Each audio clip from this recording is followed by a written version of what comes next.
Documentary చూసుకుంటే ఎవరికైనా ఆనందమేస్తుంది. కానీ నయనతారకు మాత్రం ఎందుకు చేశాన్రా బాబు అంటూ తల పట్టుకుంటున్నారు.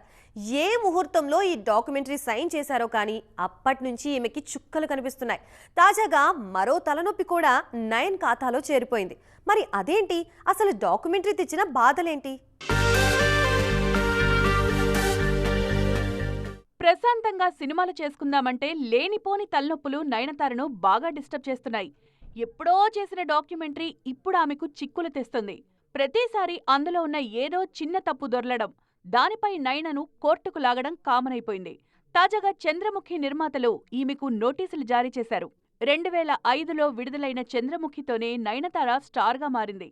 ఆ తర్వాతే ఆమెకు స్టార్స్ నుంచి ఆఫర్స్ వచ్చాయి. దాంతో డాక్యుమెంటరీలో కొన్ని విజువల్స్ వాడారు. అనుమతి లేకుండా తమ సినిమా క్లిప్ వాడడంపై హైకోర్టును ఆశ్రయించారు చంద్రముఖి నిర్మాతలు. ఈ విషయంపై నయనతార నెట్ఫ్లిక్స్కు హైకోర్టు నోటీసులు జారీ చేసింది. అక్టోబర్ 6లోపు సమాధానమివ్వాలని ఆదేశించింది. నష్టపరిహారం కింద తమకు 5 కోట్లు కావాలని పిటిషన్లో డిమాండ్ చేశారు చంద్రముఖిని నిర్మించిన ఏపీ ఇంటర్నేషనల్ సంస్థ. గతంలో ధనుష్ సైతం ఇదే డాక్యుమెంటరీపై నేను రౌడీనే క్లిప్స్ వాడినందుకు 10 కోట్ల నష్టపరిహారం డిమాండ్ చేశారు. ఈ కేసు పెండింగ్లో ఉండగానే తాజాగా చంద్రముఖి టీం యాడ్ అయ్యారు.